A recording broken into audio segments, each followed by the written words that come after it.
The Secret Garden by Frances Hodgson Burnett. Chapter 1. Little Miss Mary. Nobody seemed to care about Mary. She was born in India, where her father was a British official. He was busy with his work, and her mother, who was very beautiful, spent all her time going to parties. So an Indian woman, Kamala, was paid to take care of the little girl.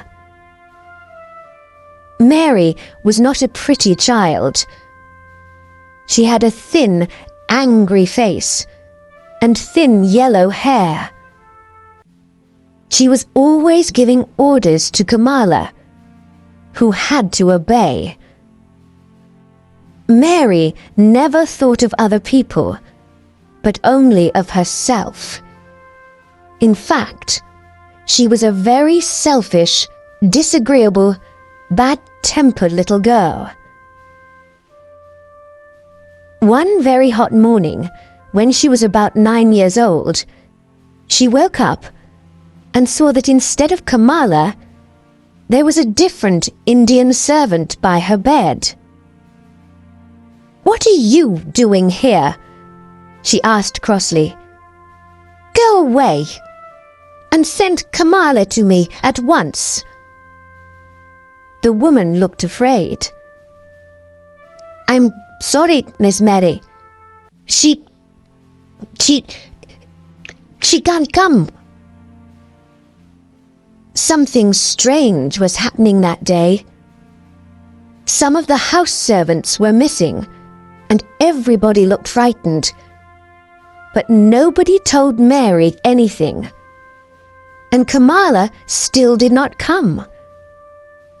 So at last, Mary went out into the garden and played by herself under a tree. She pretended she was making her own flower garden and picked large red flowers to push into the ground. All the time, she was saying crossly to herself, "I hate Kamala. I'll hit her when she comes back." Just then, she saw her mother coming into the garden with a young Englishman. They did not notice the child, who listened to their conversation. "It's very bad, is it?" her mother asked the young man in a worried voice. "Very bad," he answered seriously. "People are dying like flies. It's dangerous to stay in this town. You should go to the hills, where there's no disease." "Oh, I know," she cried. "We must leave soon." Suddenly, they heard loud cries coming from the servants' rooms at the side of the house. "What's happened?" cried Mary's mother wildly.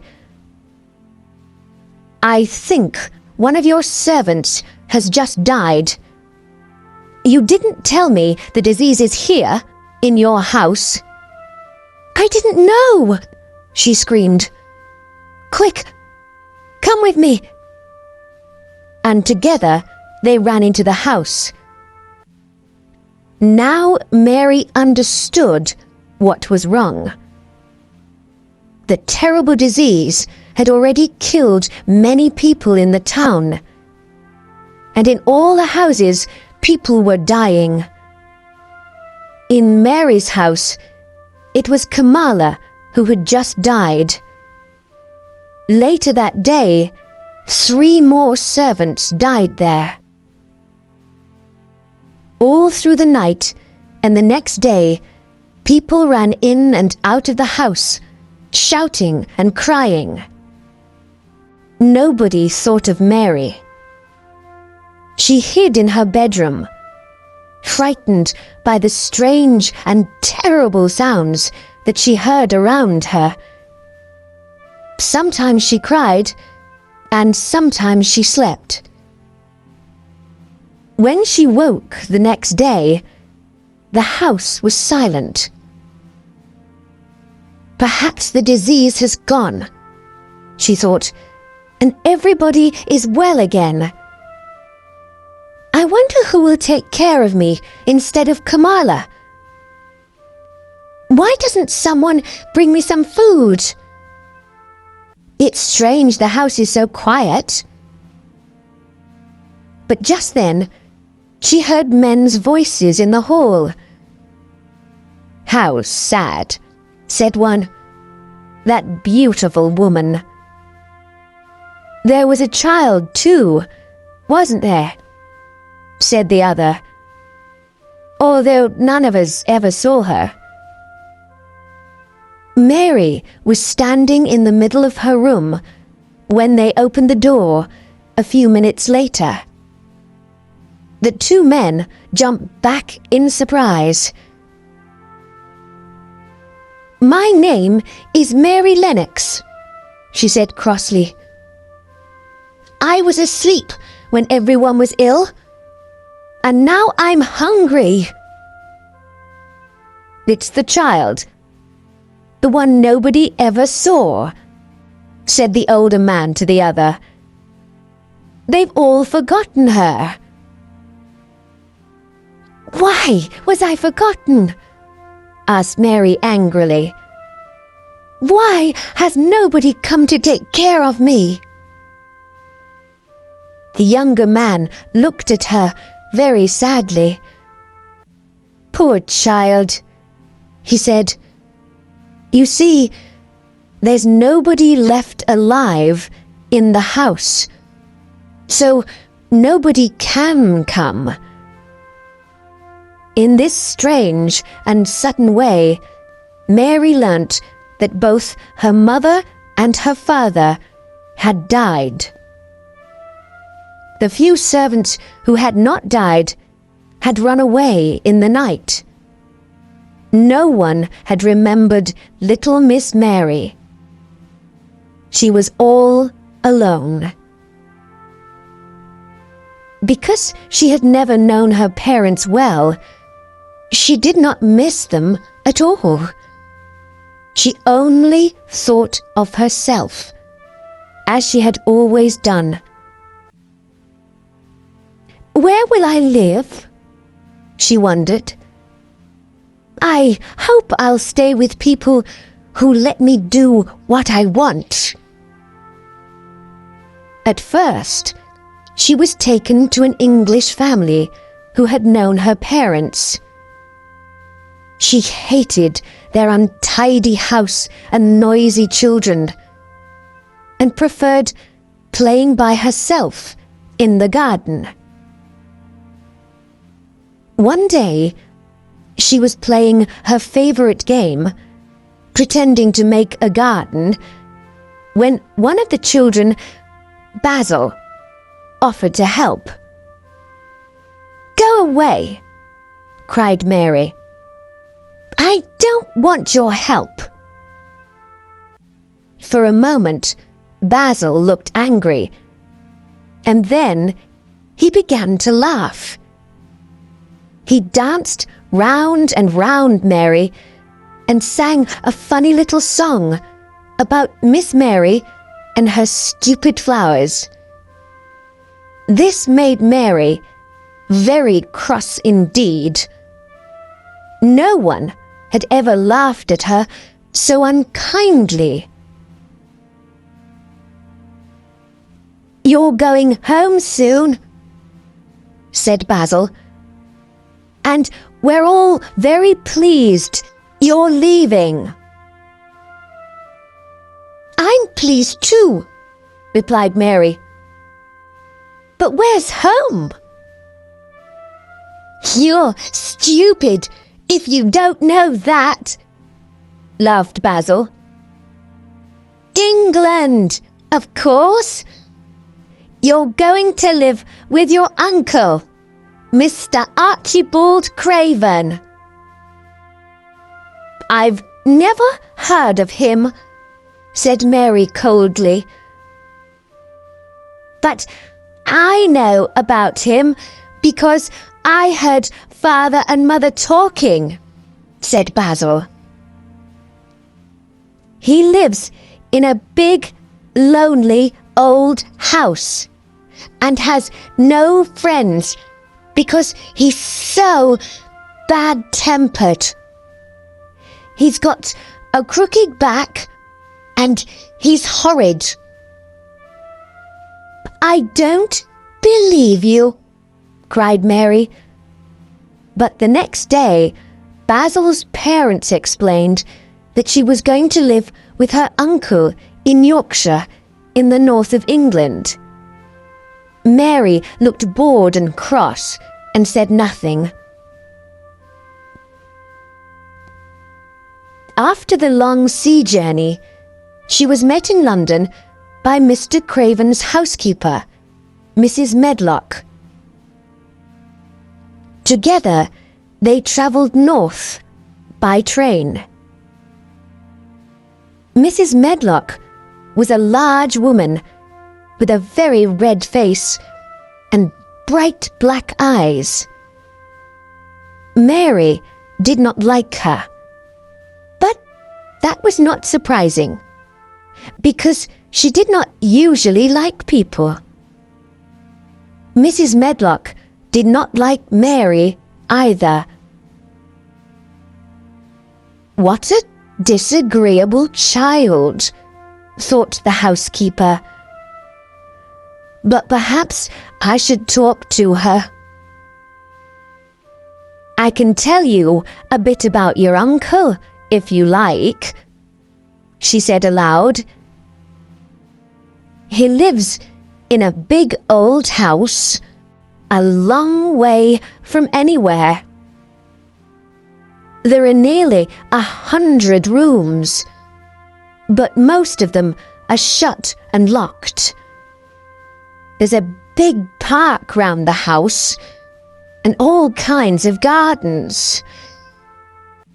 Well, what do you think of that?" "Nothing," replied Mary. "It doesn't matter to me." Mrs. Medlock laughed. "You're a hard little girl. Well, if you don't care, Mr. Craven doesn't either. He never spends time on anyone. He's got a crooked back, you see, and although he's always been rich, he was never really happy until he married." "Married?" repeated Mary in surprise.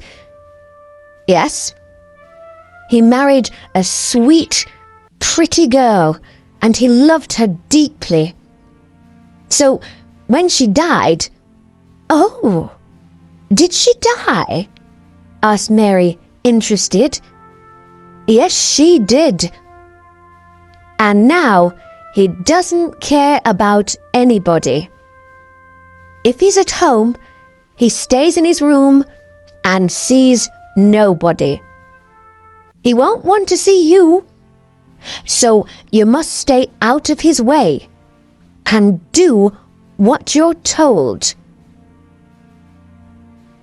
Mary stared out of the train window at the grey sky and the rain. She was not looking forward to life at her uncle's house. The train journey lasted all day, and it was dark when they arrived at the station.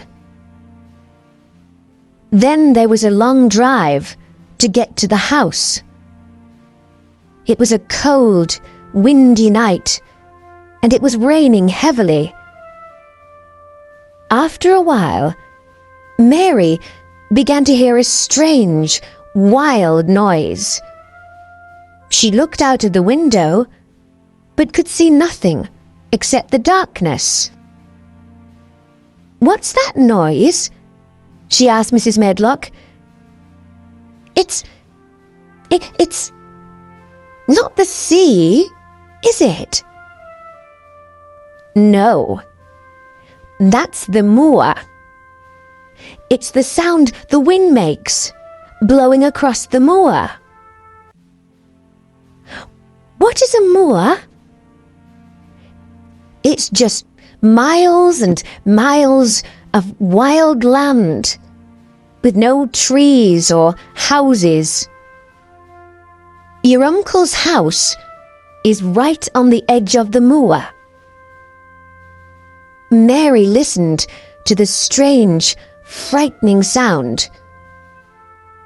I don't like it, she thought. I don't like it.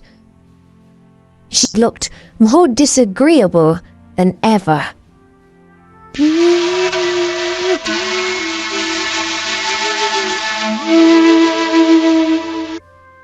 Chapter 2. Mary in Yorkshire.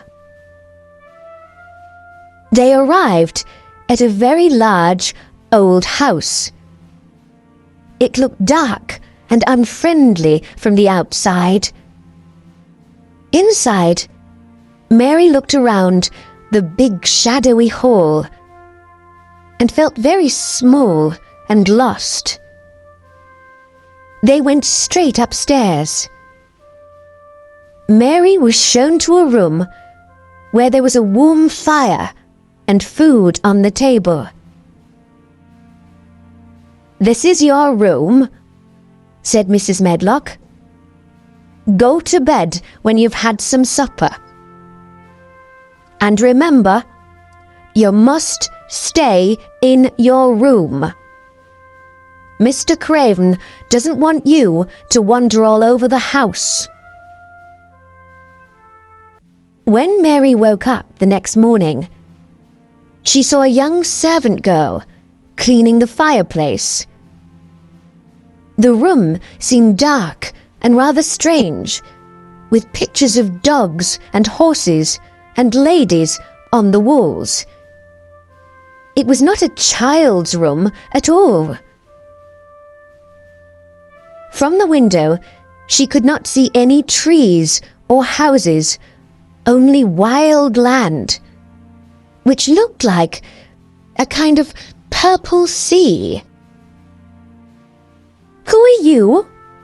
she asked the servant coldly. "Martha, miss," answered the girl with a smile. "And what's that outside?" Mary continued. "That's the moor," smiled Martha. "Do you like it?" "No," replied Mary immediately. "I hate it."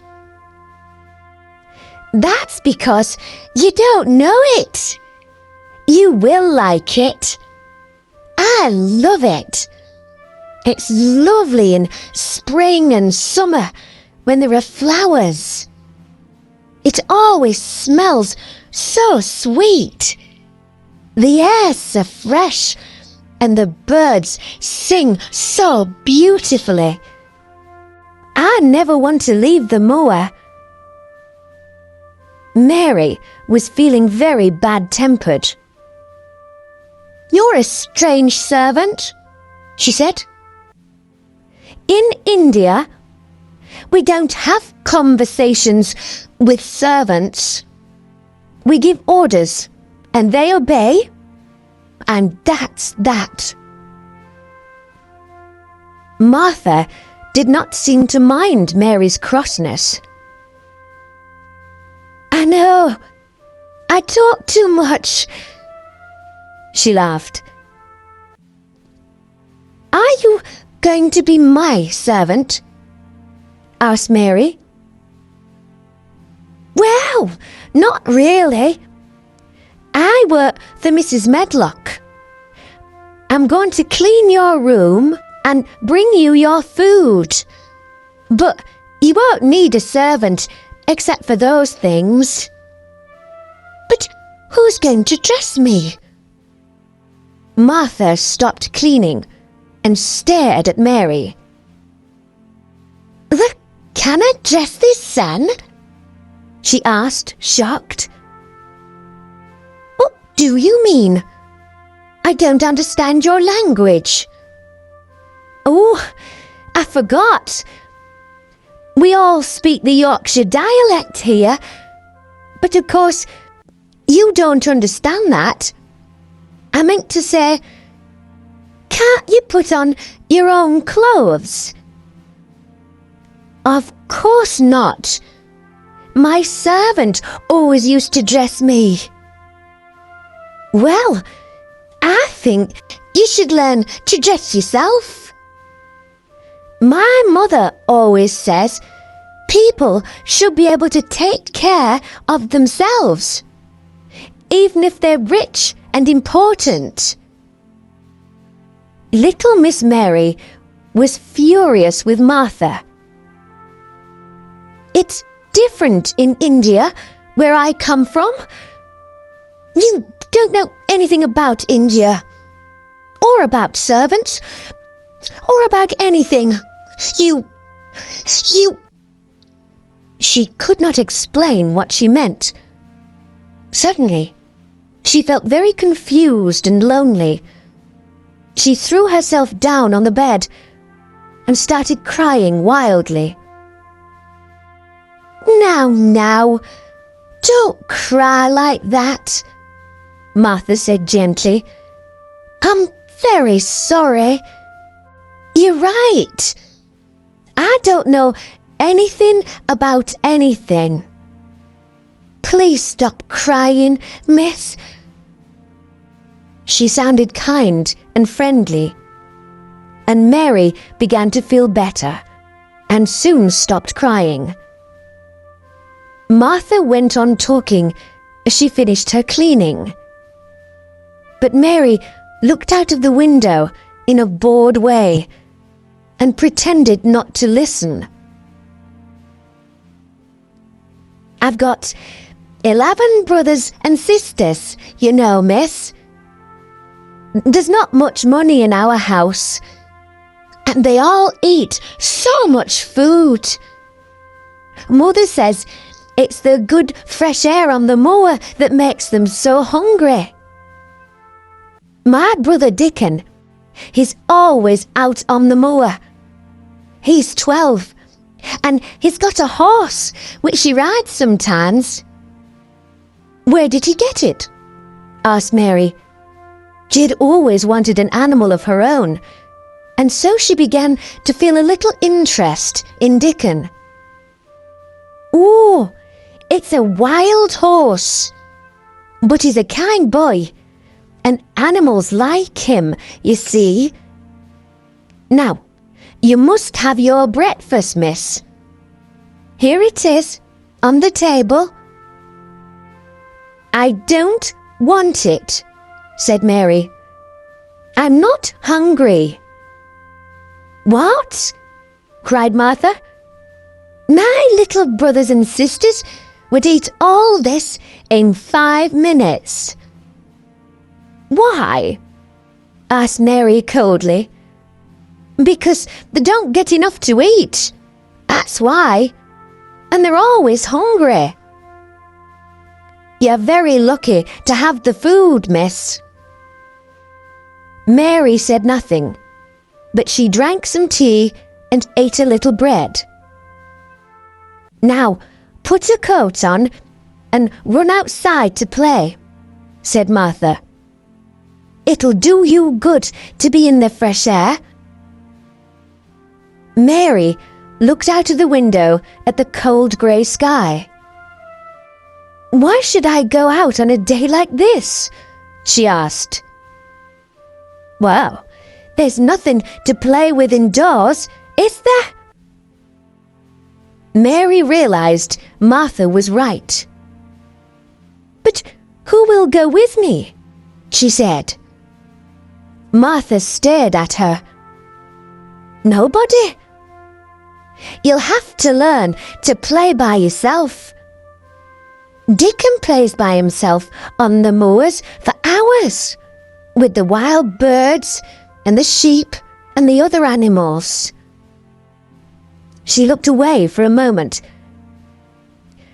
Perhaps I shouldn't tell you this, but one of the walled gardens is locked up. Nobody's been in it for 10 years. It was Mrs. Craven's garden, and when she died so suddenly, Mr. Craven locked it and buried the key. Oh, I must go. I can hear Mrs. Medlock's bell ringing for me. Mary went downstairs and wandered through the great empty gardens. Many of the fruit and vegetable gardens had walls round them, but there were no locked doors. She saw an old man digging in one of the vegetable gardens, but he looked cross and unfriendly, so she walked on. How ugly it all looks in winter, she thought. But what a mystery the locked garden is. Why did my uncle bury the key? If he loved his wife, why did he hate our garden? Perhaps I'll never know. I don't suppose I'll like him if I ever meet him, and he won't like me, so I won't be able to ask him. Just then, she noticed a robin singing to her from a tree on the other side of a wall. I think that tree's in the secret garden, she told herself. There's an extra wall here, and there's no way in. She went back to where the gardener was digging and spoke to him. At first, he answered in a very bad-tempered way. But suddenly, the robin flew down near them, and the old man began to smile.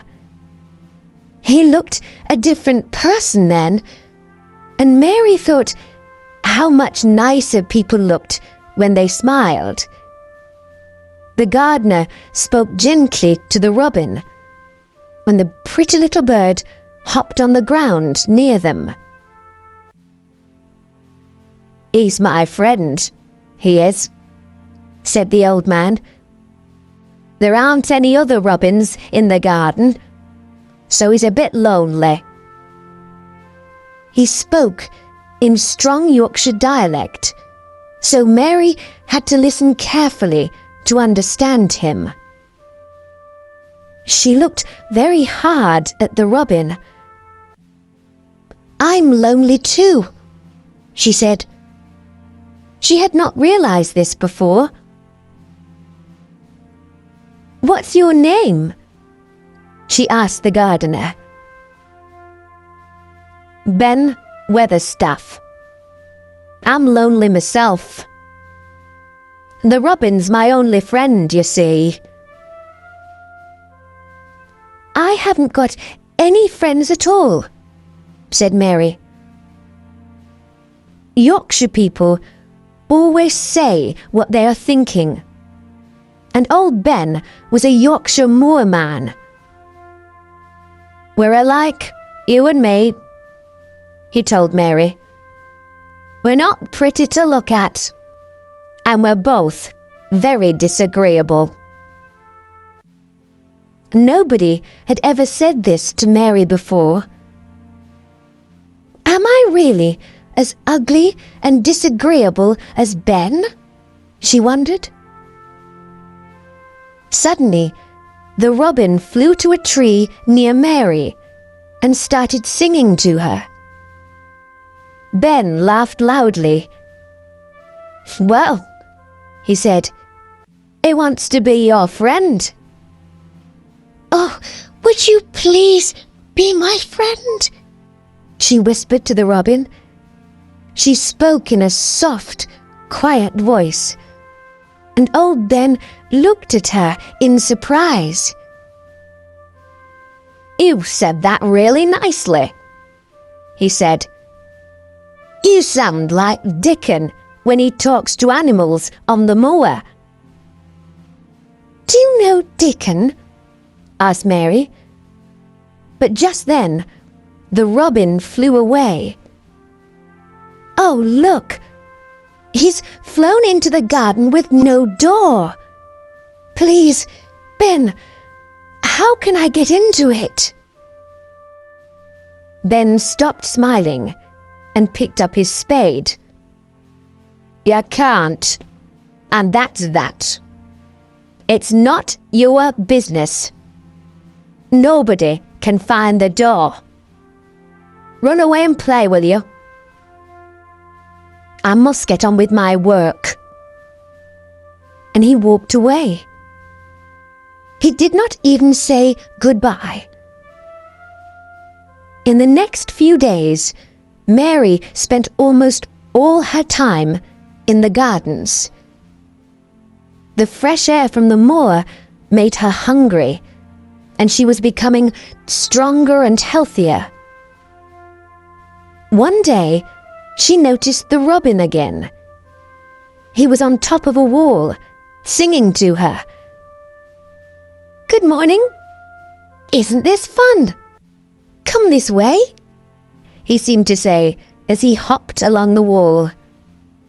Mary began to laugh as she danced along beside him. "I know the secret gardens on the other side of this wall," she thought excitedly.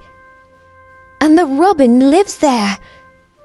But where's the door?" That evening, she asked Martha to stay and talk to her beside the fire after supper. They could hear the wind blowing round the old house, but the room was warm and comfortable. Mary only had one idea in her head. "Tell me about the secret garden," she said. "Well, all right then, miss. But we are supposed to talk about it, you know. It was Mrs. Craven's favourite garden, and she and Mr. Craven used to take care of it themselves. They spent hours there, reading and talking. Very happy they were. They used the branch of an old tree as a seat. But one day, when she was sitting on the branch, it broke, and she fell. She was very badly hurt, and the next day, she died. That's why he hates the garden so much, and won't let anyone go in there." "How sad," said Mary. "Poor Mr. Craven." It was the first time that she had ever felt sorry for anyone. Just then, as she was listening to the wind outside, she heard another noise in the house. "Can you hear a child crying?" she asked Martha. Martha looked confused. No," she replied. "No, I think it must be the wind." But at that moment, the wind blew open their door, and they heard the crying very clearly. "I told you," cried Mary. At once, Martha shut the door. "It was the wind," she repeated, but she did not speak in her usual natural way, and Mary did not believe her. The next day it was very rainy, so Mary did not go out. Instead, she decided to wander round the house, looking into some of the 100 rooms that Mrs. Medlock had told her about. She spent all morning going in and out of dark, silent rooms, which were full of heavy furniture and old pictures. She saw no servants at all, and was on her way back to her room for lunch when she heard a cry. "It's a bit like the cry that I heard last night," she thought. Just then, the housekeeper, Mrs. Medlock, appeared with her keys in her hand. "What are you doing here?" she asked crossly. "I didn't know which way to go, and I heard someone crying," answered Mary. "You didn't hear anything. Go back to your room now, and if you don't stay there, I'll lock you in." Mary hated Mrs. Medlock for this.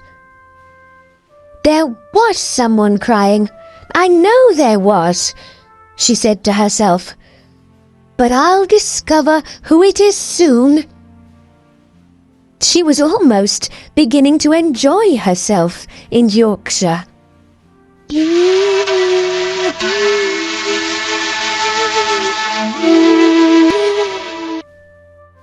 Chapter 3. Finding the Secret Garden. When Mary woke up 2 days later, the wind and rain had all disappeared, and the sky was a beautiful blue. "Spring'll be here soon," said Martha happily. "You'll love the moor then, when it's full of flowers and birds." "Could I get to the moor?" asked Mary. "You've never done much walking, have you? I don't think you could walk the 5 miles to our cottage." "But I'd like to meet your family," Mary said. Martha looked at the little girl for a moment. She remembered how disagreeable Mary had been when she first arrived. But now, Mary looked interested and friendly. "I'll ask Mother," said Martha. "She can always think of a good plan. She's sensible and hard-working and kind. I know you'll like her. I like Dickon, although I've never seen him. I wonder what Dickon will think of you." "He won't like me," said Mary. "No one does." "But do you like yourself? That's what Mother would ask." "No, not really. I've never thought of that." "Well, I must go now. It's my day off. So I'm going home to help Mother with the housework. Goodbye, miss. See you tomorrow." Mary felt lonelier than ever when Martha had gone, so she went outside. The sunshine made the gardens look different, and the change in the weather had even made Ben Weatherstaff easier to talk to. "Can you smell spring in the air?" he asked her. "Things are growing deep down in the ground. Soon you'll see little green shoots coming up. Young plants they are. You watch them." "I will," replied Mary. "Oh, there's the robin." The little bird hopped onto Ben's spade. "Are things growing in the garden where he lives?" "What garden?" said Ben in his bad-tempered voice. "You know, the secret garden. Are the flowers dead there?" She really wanted to know the answer. "Ask the robin," said Ben crossly. "He's the only one who's been in there for the last 10 years. 10 years was a long time, Mary thought. She had been born 10 years ago. She walked away, thinking. She had begun to like the gardens, and the robin, and Martha, and Dickon, and their mother. Before she came to Yorkshire, she had not liked anybody. She was walking beside the long wall of the secret garden when a most wonderful thing happened. She suddenly realized the robin was following her. She felt very pleased and excited by this and cried out, "You like me, don't you? And I like you too." As he hopped along beside her, she hopped and sang too, to show him that she was his friend. Just then, he stopped at a place where a dog had dug a hole in the ground. As Mary looked at the hole, she noticed something almost buried there. She put her hand in and pulled it out. It was an old key. "Perhaps it's been buried for 10 years, she whispered to herself. "Perhaps it's the key to the secret garden." She looked at it for a long time. How lovely it would be to find the garden and see what had happened to it in the last 10 years. She could play in it all by herself, and nobody would know she was there. She put the key safely in her pocket. The next morning, Martha was back at Misselthwaite Manor and told Mary all about her day with her family. "I really enjoyed myself. I helped Mother with the whole week's washing and baking. And I told the children about you. They wanted to know about your servants and the ship that brought you to England and everything.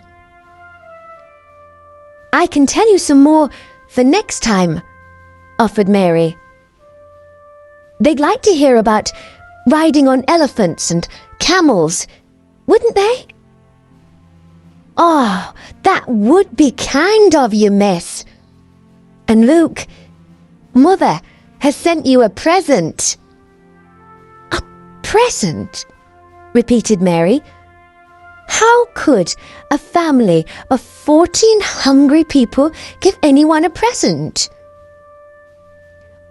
"Mother bought it from a man who came to the door to sell things. She told me, 'Martha, you brought me your pay like a good girl, and we need it all, but I'm going to buy something for that lonely child at the manor.' And she bought one, and here it is." It was a skipping rope. Mary stared at it. "What is it?" she asked.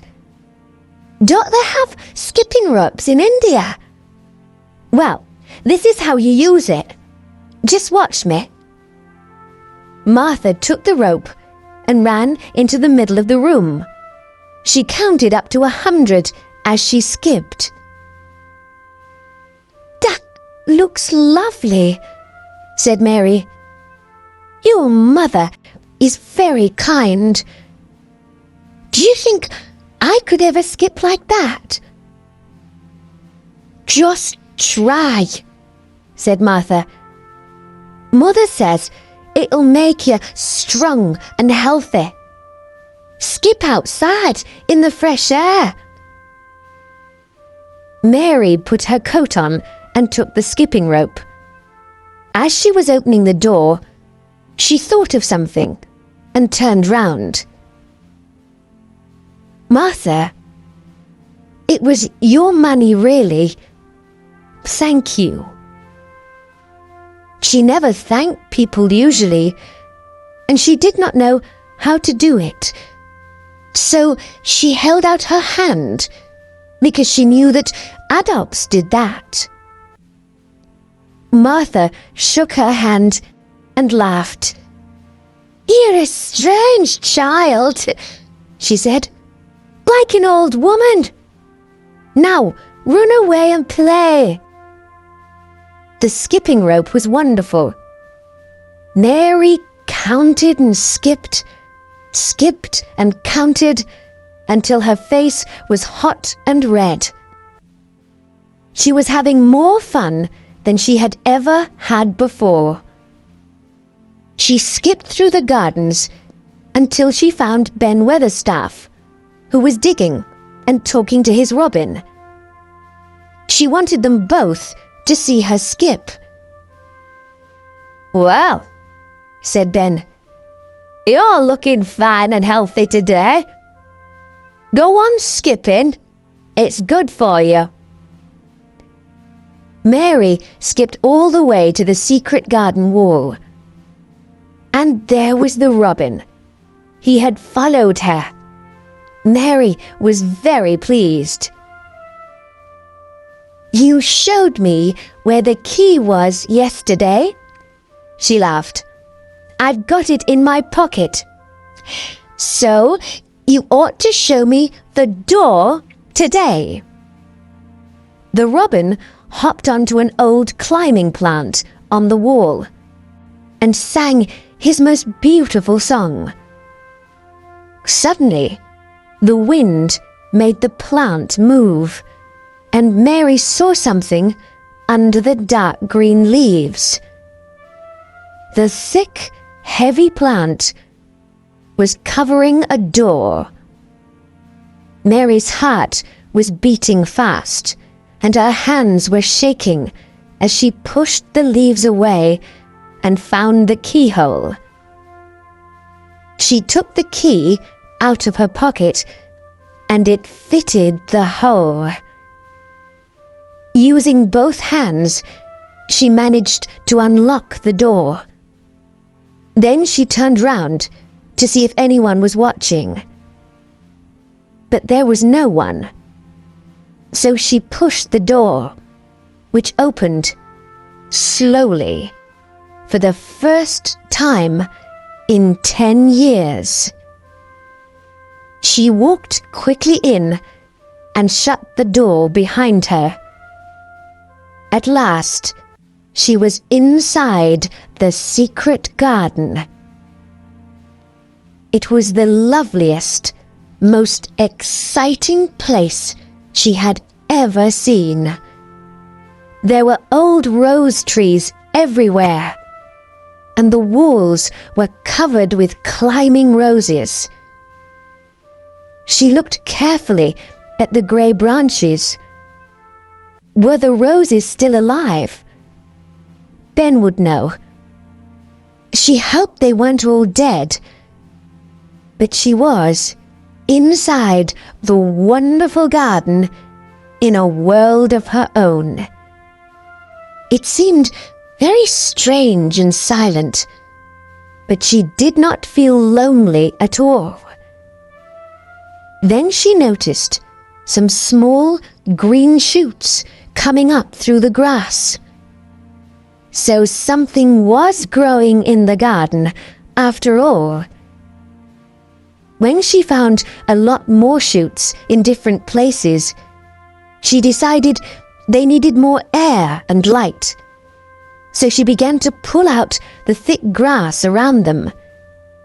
She worked away, clearing the ground for 2 or 3 hours, and had to take her coat off because she got so hot.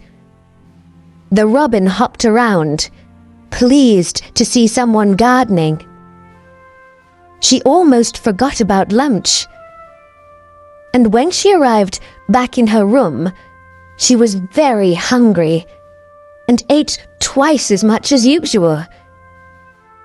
"Martha," she said as she was eating, "I've been thinking.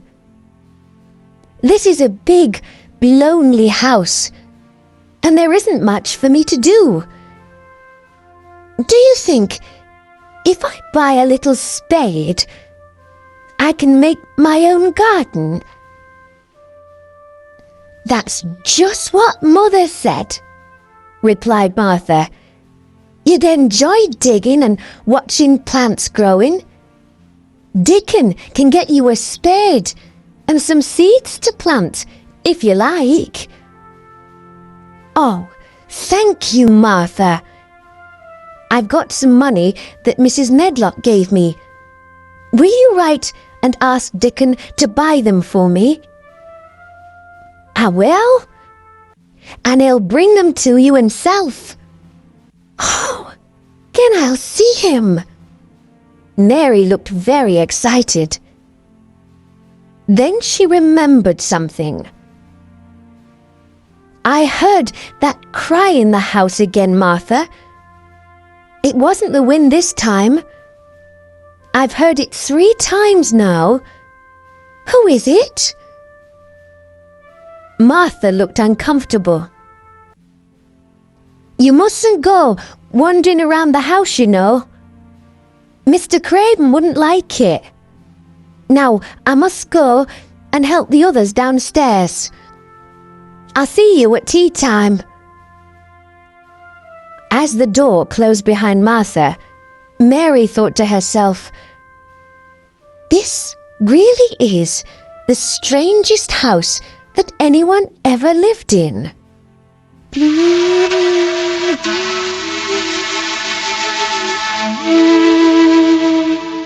Chapter 4.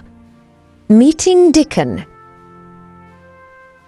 Mary spent nearly a week working in the secret garden. Each day, she found new shoots coming out of the ground. Soon, there would be flowers everywhere, thousands of them. It was an exciting game to her. When she was inside those beautiful old walls, no one knew where she was.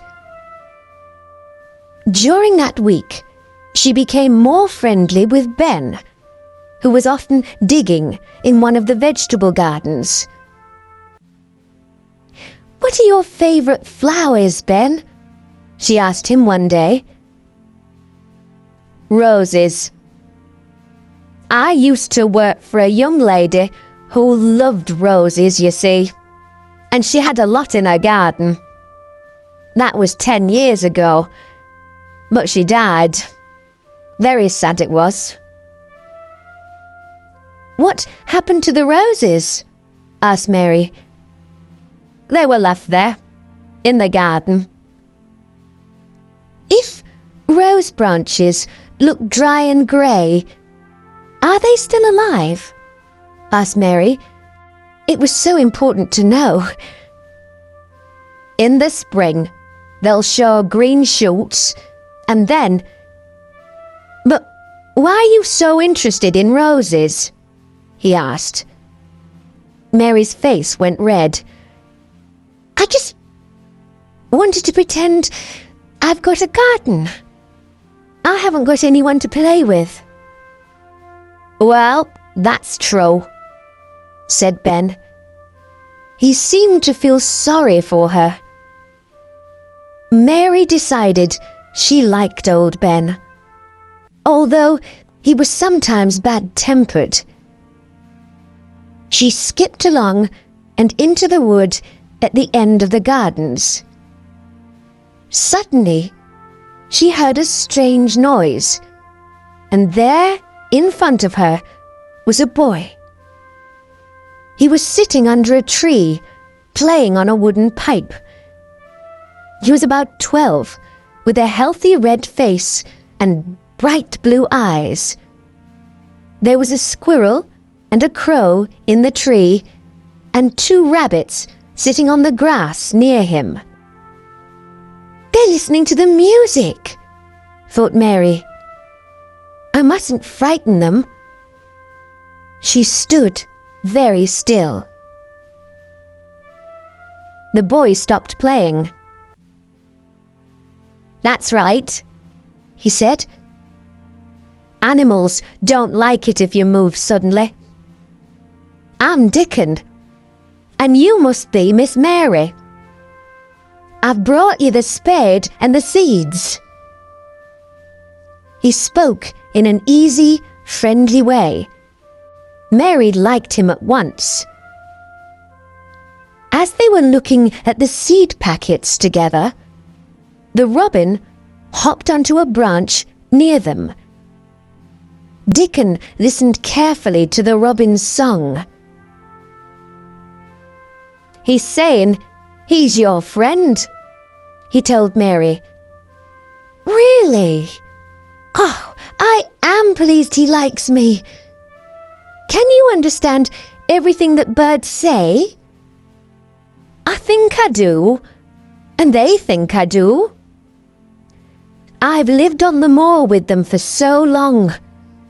Sometimes I think I am a bird or an animal, not a boy at all. His smile was the widest she had ever seen. He explained how to plant the seeds. Suddenly he said, I can help you plant them. Where's your garden? Mary went red, then white. She had never thought of this. What was she going to say? Could you keep a secret? It's a great secret. If anyone discovers it, I'll die. I keep secrets for all the wild birds and animals on the moor, so I can keep yours too, he replied. I've stolen a garden, she said very fast. Nobody goes into it. Nobody wants it. I love it, and nobody takes care of it. They're letting it die. And she threw her arms over her face and started crying. Don't cry, said Dickon gently. Where is it? Come with me, and I'll show you, said Miss Mary. They went to the secret garden and entered it together. Dickon walked round, looking at everything. Martha told me about this place, but I never thought I'd see it, he said. It's wonderful. What about the roses? Asked Mary worriedly. Are they still alive? What do you think? Look at these shoots on the branches. Most of them are alive, all right. He took out his knife and cut away some of the dead wood from the rose trees. Mary showed him the work she had done in the garden, and they talked as they cut and cleared. Dickon, said Mary suddenly, I like you. I never thought I'd like as many as 5 people. Only 5, laughed Dickon. He did look funny when he laughed, thought Mary. Yes, your mother, Martha, the robin, Ben, and you. Then she asked him a question in Yorkshire dialect, because that was his language. Does thee like me? Was her question. Of course. I liked thee wonderful, replied Dickon, a big smile on his round face. Mary had never been so happy. When she went back to the house for her lunch, she told Martha about Dickon's visit. "I've got news for you too," said Martha. "Mr. Craven's come home and wants to see you. He's going away again tomorrow for several months." "Oh," said Mary, "that was good news." She would have all summer in the secret garden before he came back. But she must be careful. He mustn't guess her secret now. Just then, Mrs. Medlock arrived in her best black dress to take Mary down to Mr. Craven's room. Mary's uncle had black hair with some white in it and high, crooked shoulders. His face was not ugly, but very sad. During their conversation, he watched her in a worried way. Perhaps he was thinking of other things at the same time. He looked at the thin child. "Are you well?" he asked. Mary tried to keep her voice calm as she replied, "I'm getting stronger and healthier." "What do you want to do in this big, empty house?" I just want to play outside. I enjoy that." "Yes. Martha's mother, Susan Sowerby, spoke to me the other day. She's a sensible woman, and she said you needed fresh air. But where do you play?" "Everywhere. I just skip and run and look for green shoots. I don't damage anything." "Don't look so frightened. Of course, a child like you couldn't damage anything. Play where you like. Is there anything that you want?" Mary came a step nearer to him, and her voice shook a little as she spoke. Could I have a bit of garden?" Mr. Craven looked very surprised. "To plant seeds in, to make them come alive," Mary went on bravely. "It was too hot in India, so I was always ill and tired there. But here it's different. I love the garden." He passed a hand quickly over his eyes. Then he looked kindly at Mary. "I knew someone once who loved growing things like you. Yes, child. Take as much of the garden as you want." He smiled gently at her. "Now leave me. I'm very tired." Mary ran all the way back to her room. "Martha!" she shouted. "Mr. Craven's really a nice man, but he looks very unhappy. He said I can have my own garden." She was planning to work in the garden with Dickon every day to make it beautiful for the summer.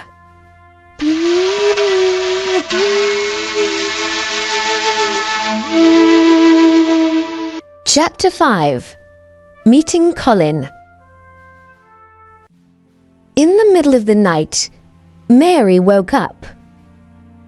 Heavy rain had started falling again, and the wind was blowing violently round the walls of the old house. Suddenly, she heard crying again. This time, she decided to discover who it was. She left her room, and in the darkness followed the crying sound, round corners and through doors, up and down stairs, to the other side of the big house. At last, she found the right room. She pushed the door open and went in. It was a big room with beautiful old furniture and pictures. In the large bed was a boy who looked tired and cross, with a thin, white, tearful face. He stared at Mary. "Who are you?" he whispered. "Are you a dream?" "No, I'm not. I'm Mary Lennox. Mr. Craven's my uncle." "He's my father," said the boy. "I'm Colin Craven." "No one ever told me he had a son," said Mary, very surprised. "Well, no one ever told me you'd come to live here. I'm ill, you see. I don't want people to see me and talk about me. If I live, I may have a crooked back like my father, but I'll probably die."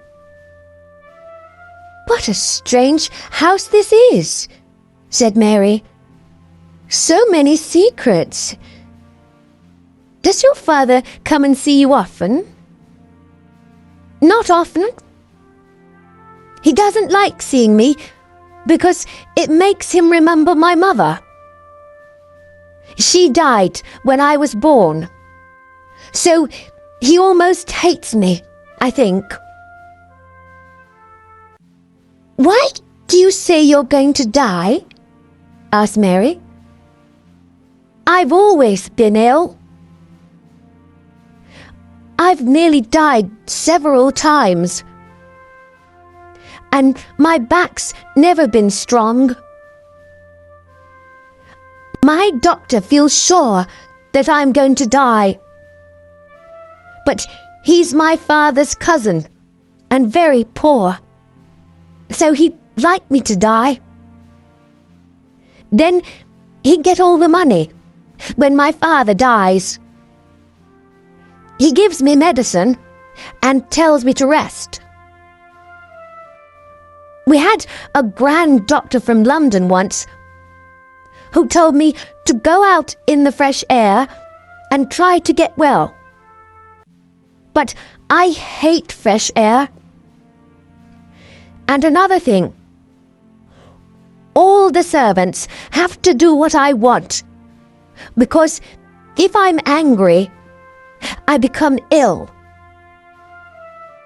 Mary thought she liked this boy, although he seemed so strange. He asked her lots of questions, and she told him all about her life in India.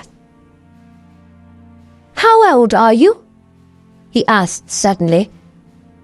"I'm 10, and so are you," replied Mary, forgetting to be careful, because when you were born, the garden door was locked, and the key was buried. And I know that was 10 years ago. Colin sat up in bed and looked very interested. "What door? Who locked it? Where's the key? I want to see it. I'll make the servants tell me where it is. They'll take me there, and you can come too." "Oh, please don't! Don't do that!" cried Mary. Colin stared at her. "Don't you want to see it?" "Yes, but if you make them open the door, it will never be a secret again. You see, if only we know about it, if we can find the key, we can go and play there every day. we can help the garden come alive again. And no one will know about it except us." "I see," said Colin slowly. "Yes, I'd like that. It'll be our secret. I've never had a secret before." "And perhaps," added Mary cleverly, "we can find a boy to push you in your wheelchair if you can't walk. And we can go there together without any other people. You'll feel better outside. I know I do." "I'd like that," he said dreamily. "I think I'd like fresh air in a secret garden."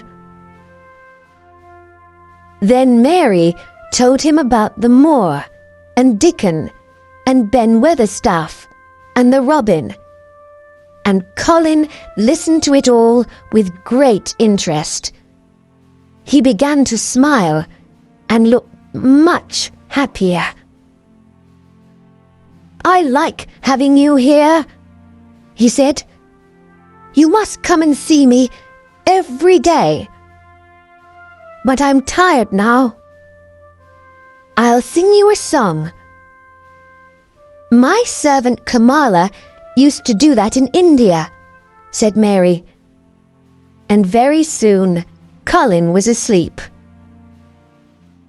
The next afternoon, Mary visited Colin again, and he seemed very pleased to see her. He had sent his nurse away and had told nobody about Mary's visit. Mary had not told anybody either. They read some of his books together and told each other stories. They were enjoying themselves and laughing loudly when suddenly the door opened.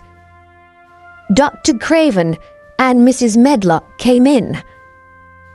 They almost fell over in surprise. "What's happening here?" asked Dr. Craven. Colin sat up straight. To Mary, he looked just like an Indian prince. "This is my cousin, Mary Lennox," he said calmly. "I like her. She must visit me often." "Oh, I'm sorry, sir," said poor Mrs. Medlock to the doctor. "I don't know how she discovered him.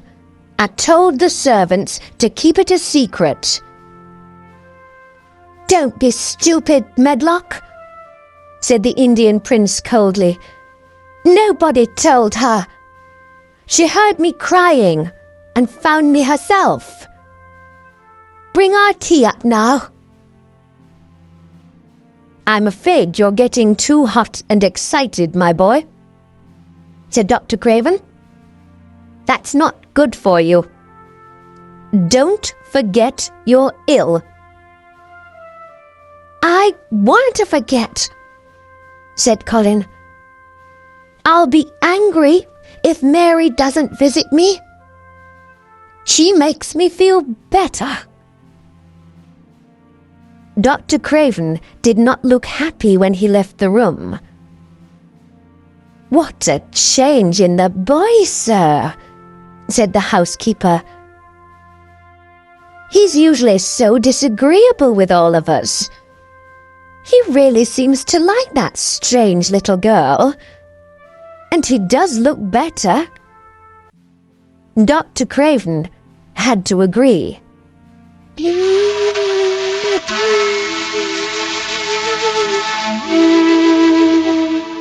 Chapter 6. Colin is afraid. Because it rained all the next week, Mary went to talk to Colin every day instead of visiting the garden. But she woke early one morning to see the sun shining into her room, and she ran out to the secret garden at once. She did not even wait to have her breakfast. It was beautifully sunny and warm, and 1,000 more shoots were pushing their way out of the ground. Dickon was already there, digging hard, with the crow and a young fox beside him.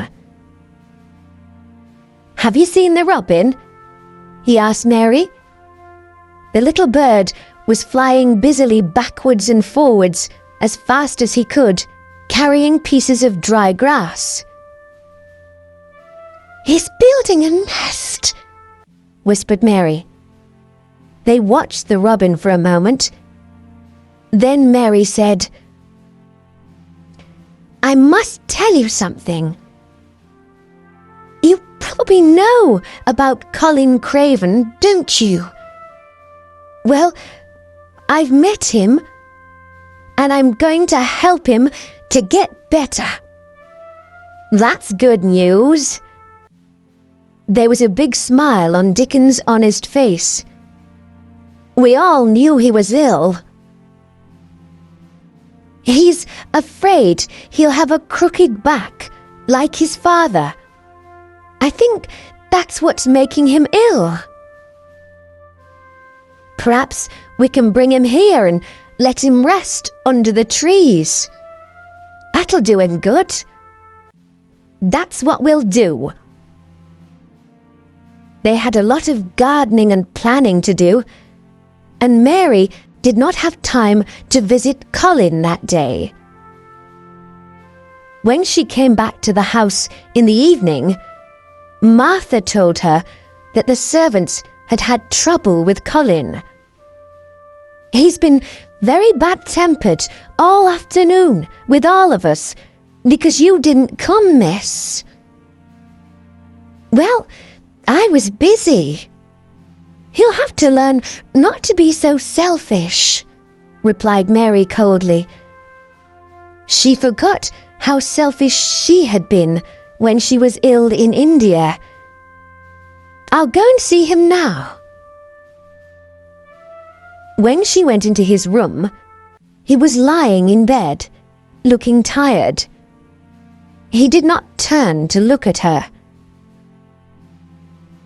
"What's the matter with you?" she asked crossly. "My back aches and my head hurts. Why didn't you come this afternoon?" "I was working in the garden with Dickon." "I won't let that boy come to the garden if you stay with him instead of talking to me." Mary suddenly became very angry. "If you send Dickon away, I'll never come into this room again."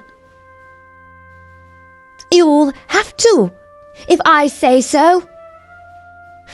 I'll make the servants bring you in here."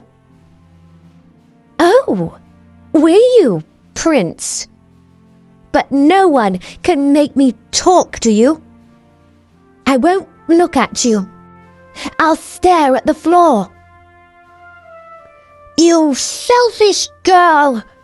cried Colin. "You're more selfish than I am. You're the most selfish boy I've ever met." "I'm not as selfish as your fine Dickon. He keeps you playing outside when he knows I'm ill and alone." Mary had never been so furious. "Dickon is nicer than any other boy in the world. He's like an angel." "An angel? Don't make me laugh. He's just a poor country boy with holes in his shoes. He's 1,000 times better than you are." Colin had never argued with anyone like himself in his life, and in fact, It was good for him. But now, he was beginning to feel sorry for himself. "I'm always ill," he said, and started to cry. "I'm sure my back is a bit crooked, and I'm going to die." "No, you're not," said Mary crossly. Colin opened his eyes very wide. Nobody had said that to him before. He was angry, but a bit pleased at the same time. "What do you mean?" "No, I'm going to die. Everybody says I'm going to die." "I don't believe it," said Mary in her most disagreeable voice. "You just say that to make people feel sorry for you. You're too horrid to die." Colin forgot about his painful back and sat up in bed. "Get out of the room at once!" he shouted and threw a book at her. "I'm going," Mary shouted in reply. "And I won't come back." The door banged shut behind her. When she reached her own room, she had decided never to tell him her great secret. He can stay in his room and die if he wants, she thought. But soon she began to remember how ill he had been and how frightened he was. Frightened that one day his back would become as crooked as his father's. Perhaps I'll go back and see him tomorrow." That night, she was woken by the most terrible screams that she had ever heard. Servants were opening and shutting doors and running about. "It's Colin," thought Mary. "He'll go on screaming until he makes himself really ill. How selfish he is. Somebody should stop him." Just then, Martha ran into the room. "We don't know what to do," she cried. "He likes you, miss.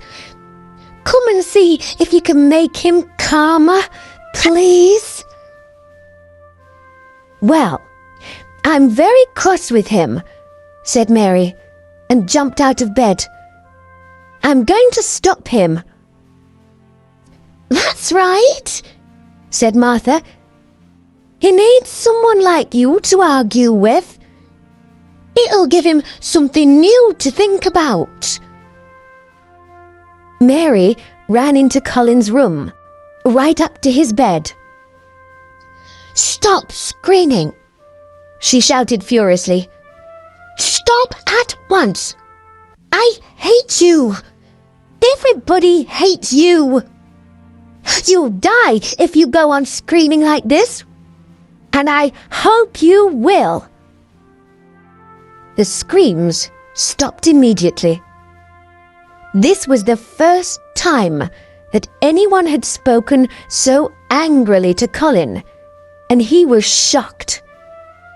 But he went on crying quietly to himself. "My back's becoming crooked.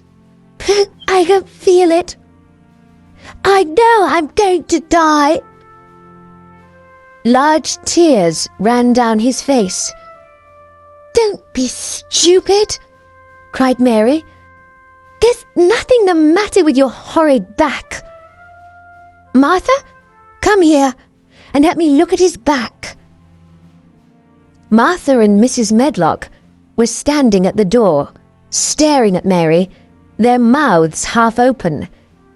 They both looked very frightened. Martha came forward to help, and Miss Mary looked carefully at Colin's thin white back, up and down. Her face was serious and angry at the same time. The room was very quiet. "There's nothing wrong with your back," she said at last. "Nothing at all. It's as straight as mine." Only Colin knew how important those crossly spoken, childish words were. All his life he had been afraid to ask about his back, and his terrible fear had made him ill. Now an angry little girl told him his back was straight, and he believed her. He was no longer afraid. They were both calmer now. He gave Mary his hand. I'm almost sure I will live, if we can go out in the garden together sometimes. I'm very tired now. Will you stay with me until I go to sleep?" The servants went out very quietly. "I'll tell you all about the secret garden," whispered Mary. "I think it's full of roses and beautiful flowers. Birds like making their nests there because it's so quiet and safe. And perhaps our robin—" But Colin was already asleep. The next day, Mary met Dickon as usual in the secret garden and told him about Colin. Mary loved Dickon's Yorkshire dialect and was trying to learn it herself. She spoke a little now. "We mun get poor Colin out here in sunshine, and we munnot lose no time about it." Dickon laughed. "Well done! I didn't know you could speak Yorkshire. You're right. We must bring Colin to the garden as soon as we can." So that afternoon, she went to see Colin. "I'm sorry I said I'd send Dickon away," he said. "I hated you when you said he was like an angel." "Well, he's a funny kind of angel, but he understands wild animals better than anyone." Suddenly, Mary knew that this was the right moment to tell him. She caught hold of his hands. "Colin, this is important. Can you keep a secret?" Yes, he whispered excitedly. "What is it?" "We found the door into the secret garden." "Oh, Mary, will I live long enough to see it?" "Of course you will. Don't be stupid," said Mary crossly. But it was a very natural thing to say, and they both laughed. Colin told Mrs. Medlock and the doctor that he wanted to go out in his wheelchair. At first, the doctor was worried the boy would get too tired. But when he heard that Dickon would push the wheelchair, he agreed. "Dickon's a sensible boy," he told Colin, "but don't forget—" "I've told you. I want to forget that I'm ill," said Colin in his prince's voice. "Don't you understand? It's because my cousin makes me forget that I feel better when I'm with her."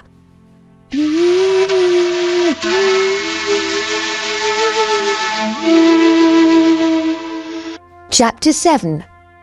Colin and the Garden. Of course, it was most important that no one should see Colin, Mary, or Dickon entering the secret garden.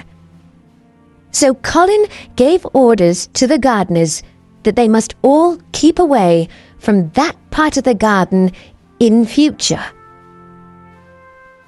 The next afternoon, Colin was carried downstairs by a manservant and put in his wheelchair outside the front door. Dickon arrived with his crow, 2 squirrels, and the fox, and started pushing the wheelchair gently away from the house and into the gardens. Mary walked beside the chair. Spring had really arrived now, and it seemed very exciting to Colin, who had lived indoors for so long. He smelt the warm air from the moor and watched the little white clouds in the blue sky. In a very short time, he heard Mary say, "This is where I found the key. And this is the door. And this is the secret garden." Colin covered his eyes with his hands until he was inside the 4 high walls, and the door was shut again. Then he looked round at the roses climbing the old red walls, the pink and white flowers on the fruit trees, and the birds and the butterflies everywhere. The sun warmed his face, and he suddenly knew he felt different. "Mary!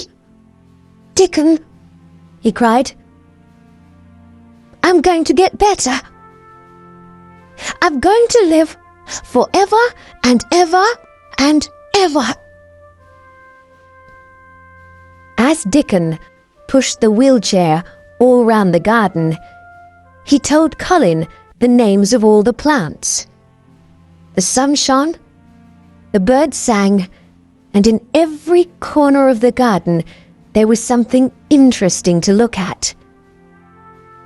The 3 children talked and laughed, and by the end of the afternoon, all 3 were speaking Yorkshire together. "I'll come back here every afternoon," said Colin.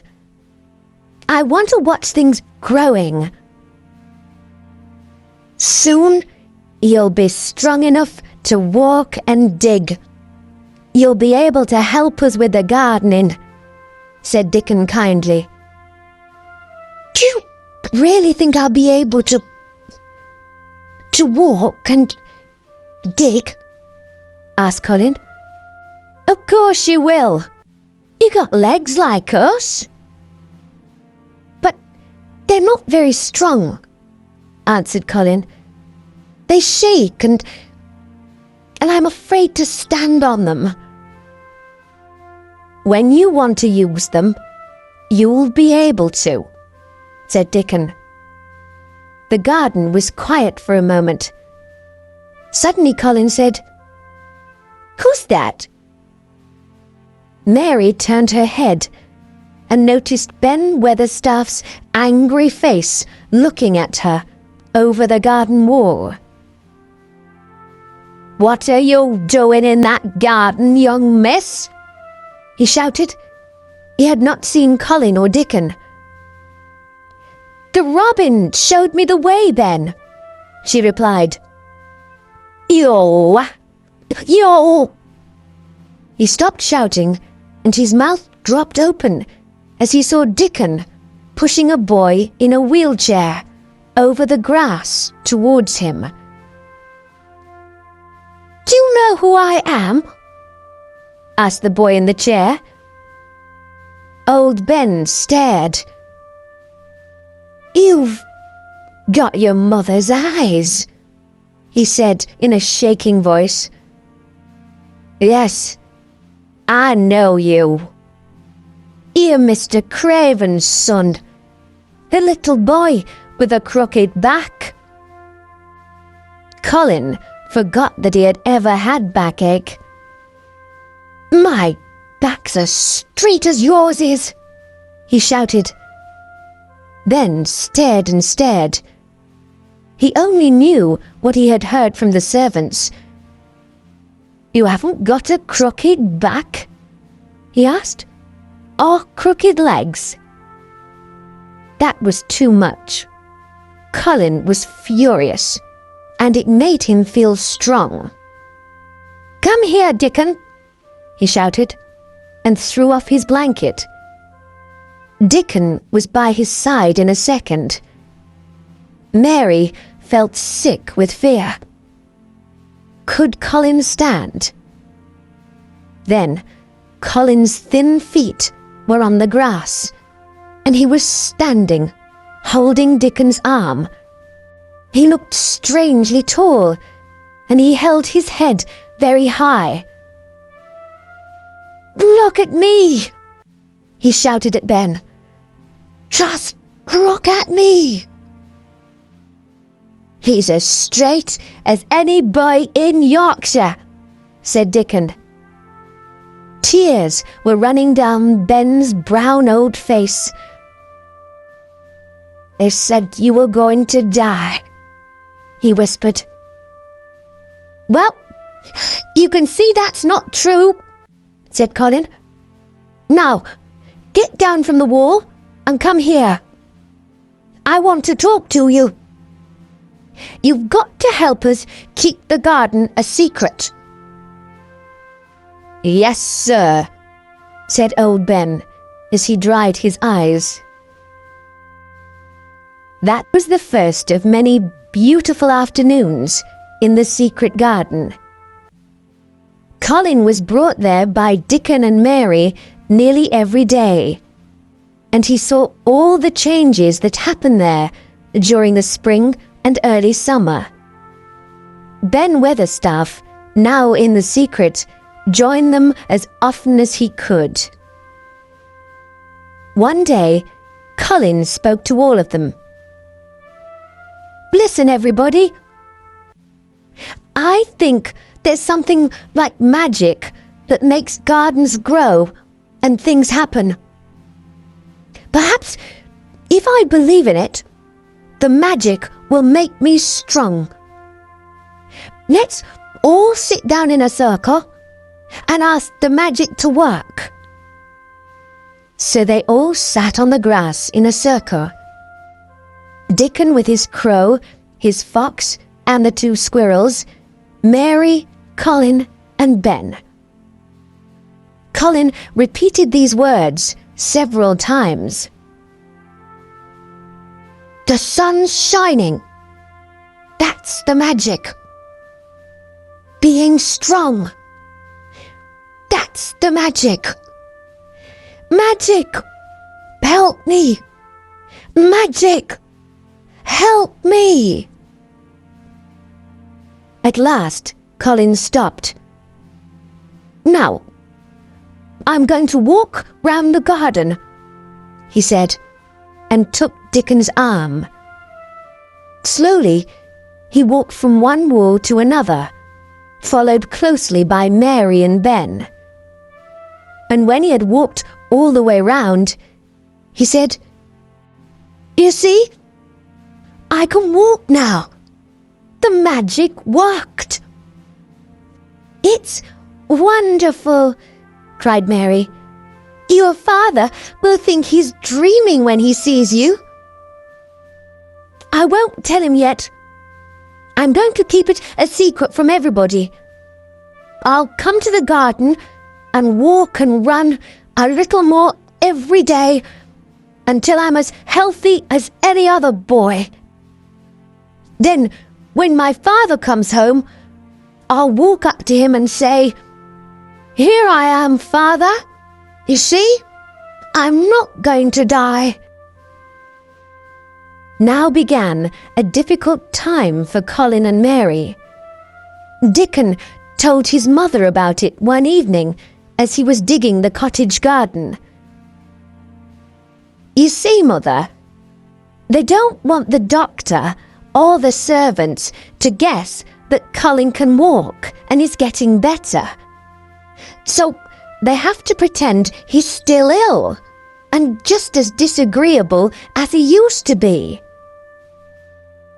If they're running about all day in the fresh air, that'll make them hungry, I should think. Yes, that's the problem. They're both getting fatter and healthier, and they really enjoy their food now.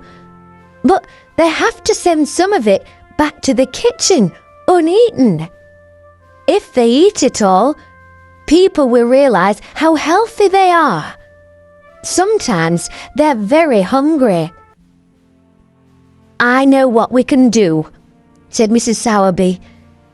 You can take some fresh milk and some of my newly baked bread to the garden in the mornings. If they have that, it'll do them a lot of good. What a game those children are playing. And she laughed until tears came to her eyes. One afternoon, when they were all working in the garden, the door opened and a woman came quietly in. "It's Mother!" cried Dickon, and ran towards her. I told her where the door was, because I knew she would keep the secret. Colin held out his hand to her. "I've wanted to see you for a long time," he said. "Dear boy," Susan Sowerby whispered, holding his hand. "You're so like your mother." "Do you think," asked Colin carefully, "that will make my father like me?" "I'm sure it will," she answered warmly. "He must see you. He must come home now." "You see how healthy the boy is, Susan?" asked old Ben. "Look how strong and straight his legs are now." "Yes," she laughed. "Playing and working outside and eating good Yorkshire food has made him strong. And Miss Mary too," she added, turning to Mary. "Mrs. Medlock heard that your mother was a pretty woman. You'll soon be as pretty as she was." "Do you believe in magic?" Colin asked her. "I do," she answered. "But everybody gives it a different name. It makes the sun shine and the seeds grow, and it has made you healthy." She sat down on the grass and stayed for a while, talking and laughing with the children in the quiet, sunny garden. When she stood up to leave, Colin suddenly put out a hand to her. "I wish you were my mother," he whispered. Mrs. Sowerby put her arms round him and held him to her. "Dear boy, you're as close to your mother as you could be, here in her garden. And your father'll come back soon."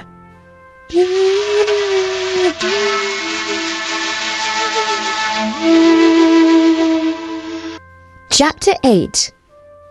Mr. Craven Comes Home. While the secret garden was returning to life, a man with high, crooked shoulders was wandering round the most beautiful places in Europe. For 10 years, he had lived this lonely life, his heart full of sadness and his head full of dark dreams. Everywhere he went, he carried his unhappiness with him like a black cloud. Other travelers thought he was half mad, or a man who could not forget some terrible crime. His name was Archibald Craven. But one day, as he sat by a mountain stream, he actually looked at a flower, and for the first time in 10 years, he realized how beautiful something living could be. The valley seemed very quiet as he sat there, staring at the flower. He felt strangely calm. "What is happening to me?" he whispered. "I feel different. I almost feel I'm alive again." At that moment, hundreds of miles away in Yorkshire, Colin was seeing the secret garden for the first time and saying, "I'm going to live forever and ever and ever." But Mr. Craven did not know this. That night, in his hotel room, he slept better than usual. As the weeks passed, he even began to think a little about his home and his son. One evening in late summer, as he was sitting quietly beside a lake, he felt the strange calmness again. He fell asleep and had a dream that seemed very real. He heard a voice calling him. It was sweet and clear and happy. The voice of his young wife. "Archie! Archie! Archie!" "My dear." He jumped up. "Where are you?" "In the garden," called the beautiful voice. And then the dream ended. In the morning, when he woke, he remembered the dream. "She says she's in the garden," he thought, "but the door's locked and the key's buried." That morning, he received a letter from Susan Sowerby. In it, she asked him to come home, but she did not give a reason. Mr. Craven thought of his dream and decided to return to England immediately. On the long journey back to Yorkshire, he was thinking about Colin. "I wonder how he is. I wanted to forget him because he makes me think of his mother. He lived, and she died. But perhaps I've been wrong. Susan Sowerby says I should go home. So perhaps she thinks I can help him." When he arrived home, he found the housekeeper very confused about Colin's health. "He's very strange, sir," said Mrs. Medlock. "He looks better, it's true, but some days he eats nothing at all, and other days he eats just like a healthy boy. He used to scream even at the idea of fresh air, but now he spends all his time outside in his wheelchair with Miss Mary and Dickon Sowerby. He's in the garden at the moment." "In the garden?" repeated Mr. Craven. Those were the words of the dream. He hurried out of the house and towards the place which he had not visited for so long. He found the door with a climbing plant over it and stood outside, listening for a moment. "Surely I can hear voices inside the garden," he thought. "Aren't there children whispering, laughing, running in there? Or am I going mad?" And then the moment came when the children could not stay quiet. There was wild laughing and shouting, and the door was thrown open. A boy ran out. A tall, healthy, handsome boy, straight into the man's arms. Mr. Craven stared into the boy's laughing eyes. "Who? What? Who?" he cried. Colin had not planned to meet his father like this. But perhaps this was the best way, to come running out with his cousin and his friend. "Father," he said, "I'm Colin. You can't believe it. I can't believe it myself. It was the garden, and Mary and Dickon, and the magic that made me well. We've kept it a secret up to now. Aren't you happy, Father? I'm going to live forever and ever and ever." Mr. Craven put his hands on the boy's shoulders. For a moment he could not speak. "Take me into the garden, my boy," he said at last, "and tell me all about it." And in the secret garden, where the roses were at their best, and the butterflies were flying from flower to flower in the summer sunshine, they told Colin's father their story. Sometimes he laughed, and sometimes he cried, but most of the time he just looked, unbelieving, into the handsome face of the son that he had almost forgotten. "Now," said Colin at the end, "it isn't a secret anymore. I'll never use the wheelchair again. I'm going to walk back with you, Father, to the house." And so, that afternoon, Mrs. Medlock, Martha, and the other servants had the greatest shock of their lives. Through the gardens, towards the house, came Mr. Craven, looking happier than they had ever seen him.